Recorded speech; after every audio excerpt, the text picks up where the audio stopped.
ఈసారి పశ్చిమ బెంగాల్ రాజకీయాలన్నీ సర్ ప్రక్రియ చుట్టూనే తిరుగుతున్నాయి.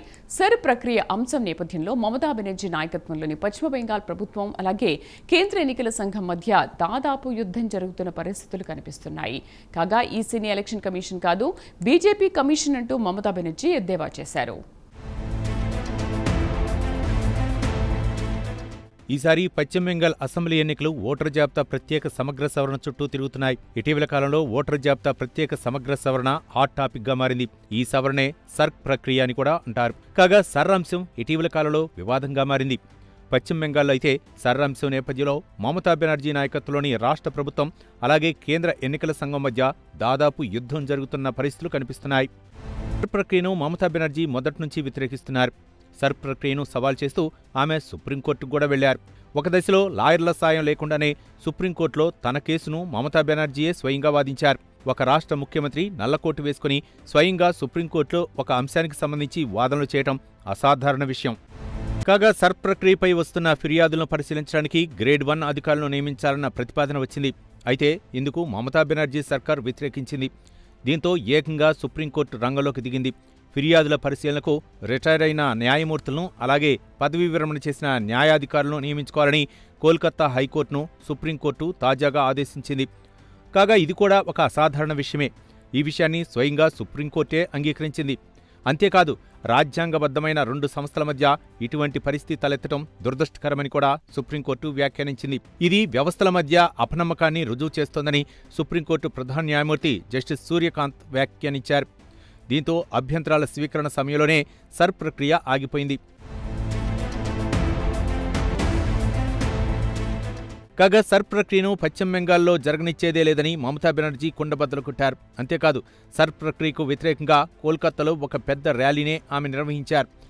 కాగా ఎన్నికల సంఘం వ్యవహరిస్తున్న తీరును ఆమె ఘాటుగా విమర్శించారు. చాలా రోజుల కిందట ఎన్నికల సంఘాన్ని ఎద్దేవా చేస్తూ మమతా బెనర్జీ కామెంట్ చేశారు. అది ఎలక్షన్ కమిషన్ కాదు, బీజేపీ కమిషన్ అంటూ వ్యంగ్యాస్త్రాలు కూడా విసిరారు.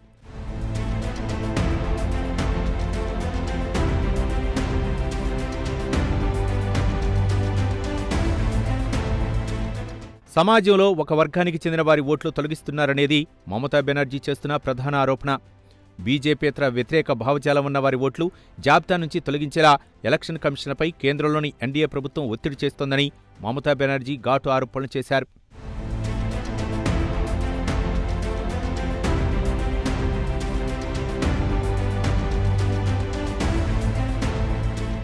ఇదిలా ఉంటే వర్తమాన భారత రాజకీయాల్లో మమతా బెనర్జీకి ఒక ప్రత్యేకత ఉంది. రాజకీయాల్లో దూకుడుకు మమతా బెనర్జీ పెట్టింది పేరు. దీంతో ఫైర్ బ్రాండ్గా మమతా బెనర్జీ దేశవ్యాప్తంగా పాపులర్ అయ్యారు. తృణమూల కాంగ్రెస్ మౌలికంగా బెంగాల్కు పరిమితం అయినప్పటికీ మమతా బెనర్జీ దేశవ్యాప్తంగా పాపులర్ అయ్యారు. పట్టుదలకు, మొండితనానికి ఆమె పెట్టింది పేరు. మమతా బెనర్జీ రాజకీయ జీవితం 1970 దశకంలో ప్రారంభమైంది. యువజన కాంగ్రెస్తో ఆమె రాజకీయ ప్రస్థానం ప్రారంభమైంది. 1984 నాటికి పశ్చిమ బెంగాల్లో వామపక్ష కూటమి మహాయోధులు ప్రముఖులుగా ఉన్న కాలంలో మమతా బెనర్జీ ఒక విద్యార్థి నాయకురాలుగా ఉన్నారు. కాంగ్రెస్ నాయకుడు సుబ్రతో ముఖర్జీ నాయకత్వంలో విద్యార్థి నాయకురాలుగా మమతా బెనర్జీ ఎదిగారు.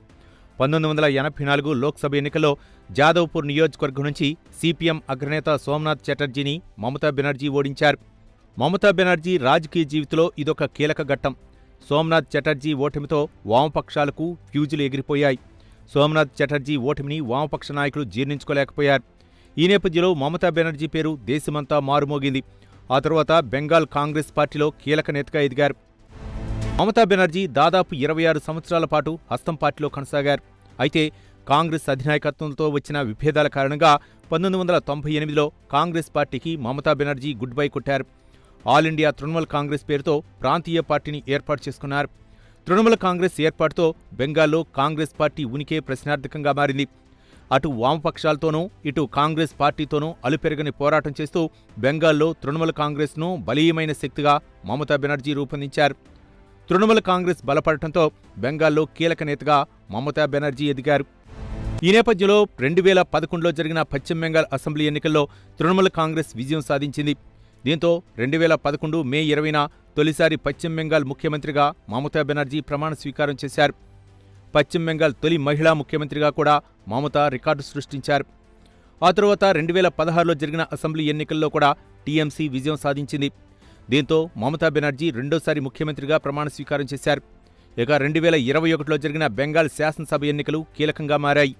కాగా 2021 అసెంబ్లీ ఎన్నికల్లో విజయం సాధించి తృణమూల్ కాంగ్రెస్ మూడోసారి అధికారంలోకి వచ్చింది. ఏది ఏమైనా ఈసారి కూడా బీజేపీతో అమీతుమీకి మమతా బెనర్జీ సిద్ధమయ్యారు.